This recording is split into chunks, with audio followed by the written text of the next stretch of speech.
So we should see it any second now, and there you are getting a great view of Crew 9 inside Dragon Freedom as it returns back to Earth. We are awaiting the drogue deploys. This view coming from the WB-57 high altitude plane, and there you see it on your screen, drogue deployment. Drogue descent rate nominal. You can hear the crowd here. Visual on 2 healthy drogues. The crowd here very excited as Dragon Freedom continues to make its way back to planet Earth.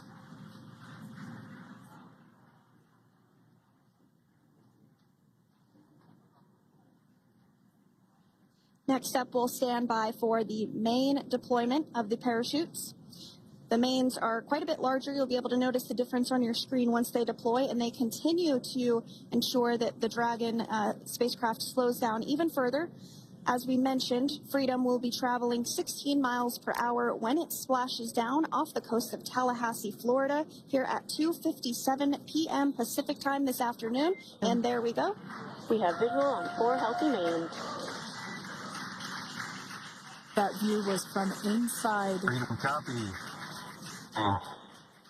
That view was from inside one of the buckets where the parachutes are located. So we see a great view there of the reefing on those parachutes. And as those main parachutes begin to inflate fully, 4 beautiful, healthy mains. Now awaiting visuals of splashdown. Freedom. We'll start to hear Commander Nick Hague. Copy 1000. As we heard right there, Commander Nick Hague will be calling out the altitude of the Dragon capsule from here on out. Landing in water is simpler and provides more margin against unlikely parachute issues. You can see those parachutes continuing to slow the Dragon capsule down. And if you're just joining us, you're looking at 800 meters. a live view of Crew 9, just minutes away from splashing down off the coast of Tallahassee, Florida. Splashdown 2 minutes from now at 2:57 p.m. Pacific. We do have 4 healthy mains really doing the job there. Just breathtaking views of a calm, glass-like ocean off the coast of Tallahassee, Florida. Crew 9 just minutes away from splashing down. This is really such an incredible shot. That Copy was 600. That was a live view from our recovery vessel, Megan, which is stationed a couple miles away from the splashdown site.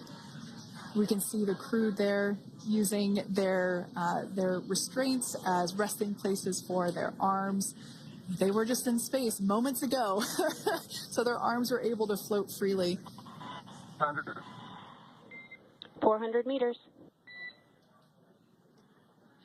This is a gorgeous bluebird day here that we have for the splashdown of Crew 9. It's incredible to think that the Dragon capsule just minutes ago was going over 17,000 miles per hour and now gently coasting to a soft splashdown. 200. Copy 200 meters. Brace for splashdown.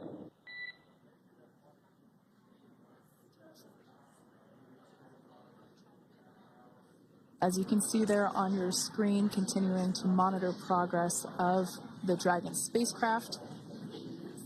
And we're going to stand by for splashdown located in the Gulf of America off the coast of Tallahassee, Florida.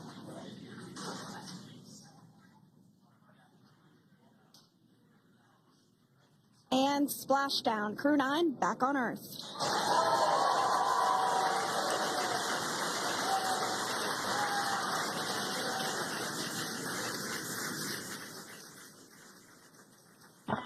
And SpaceX Freedom, splashdown. Good main release. Copy splashdown. We see main chutes cut. Nick, Alex, Butch, Sunny, on behalf of SpaceX, welcome home.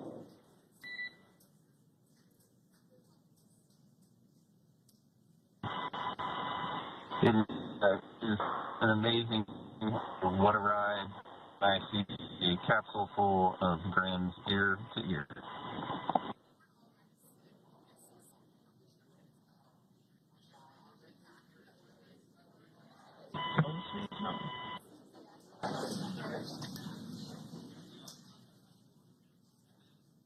And as you can see on your screen, we have visual confirmation of splashdown. Dragon Freedom has returned home, and NASA astronauts. System safety verifications are in progress. We'll report back when recovery personnel are en route.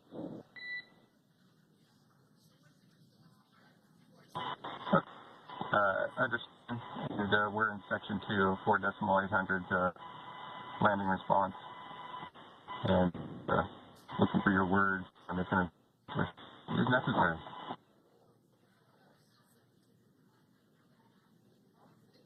In the distance, we can see the recovery vessel making its way.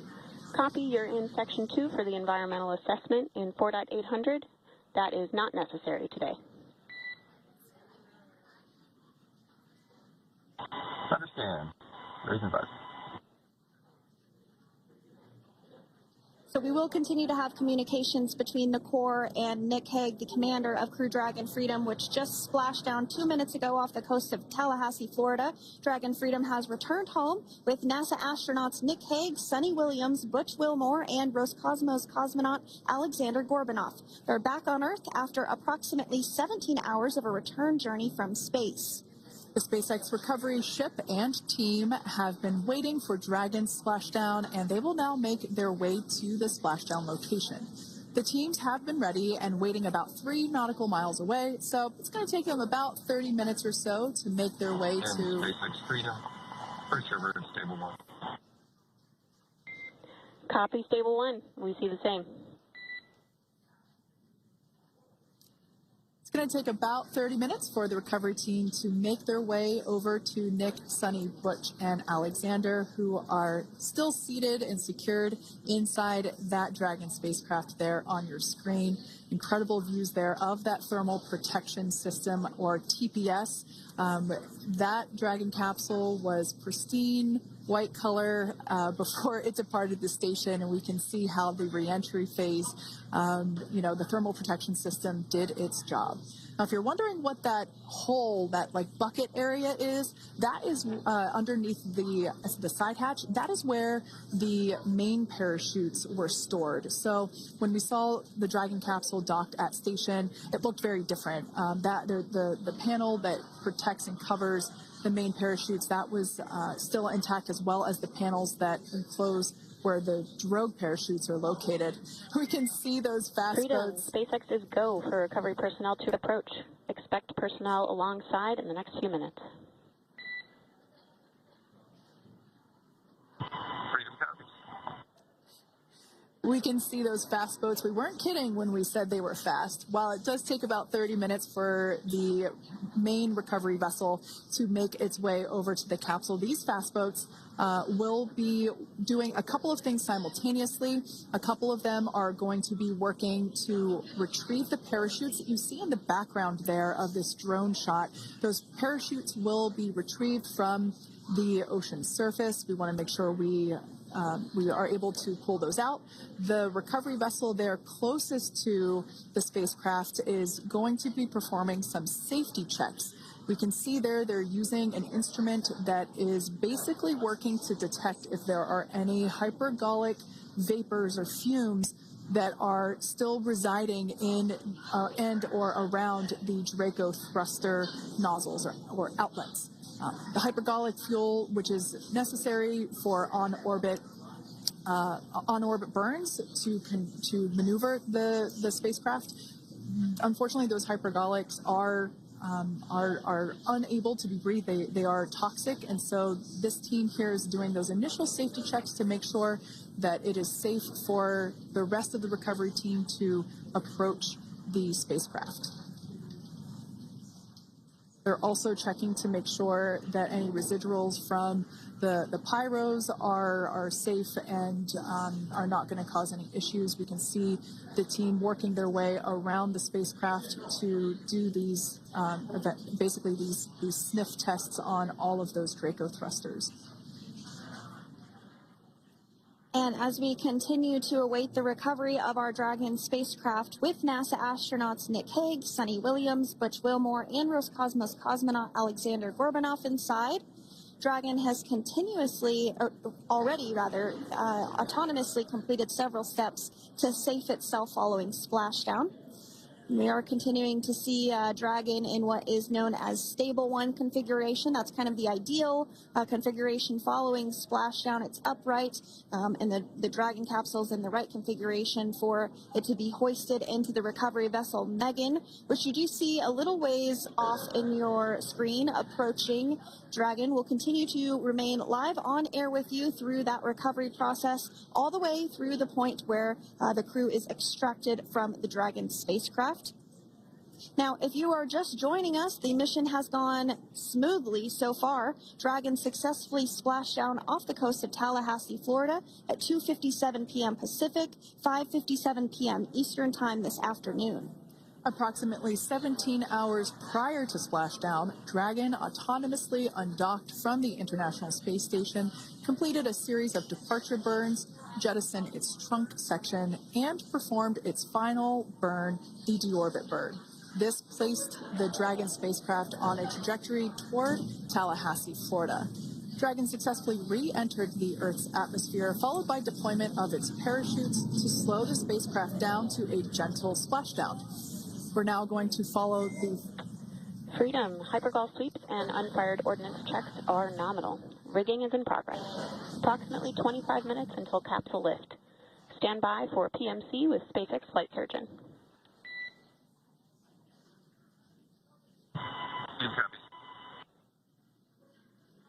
And so what we did just hear there was communications that those hypergol checks were complete.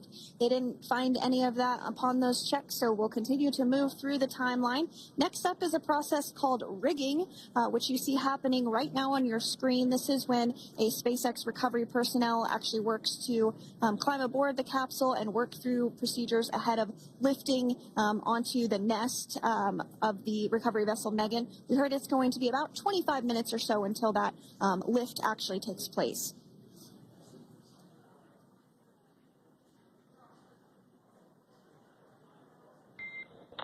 Okay, Freedom, the next call will be from the SpaceX flight surgeon on Dragon to Ground Private.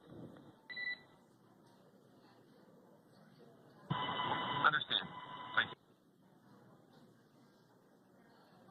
callouts there indicating that the crew will have the opportunity to do a quick check-in with the SpaceX flight surgeon.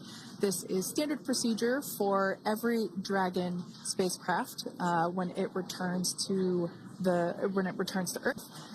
It's just an initial check-in, make sure everybody is doing okay. They will also have another check-in with the flight surgeon once they are on board that recovery vessel that you see there in the background. We can now see that SpaceX recovery team member they're on top of the Dragon spacecraft. They are going to be working to install plugs in the Draco thrusters to ensure that none of those, and to ensure that no more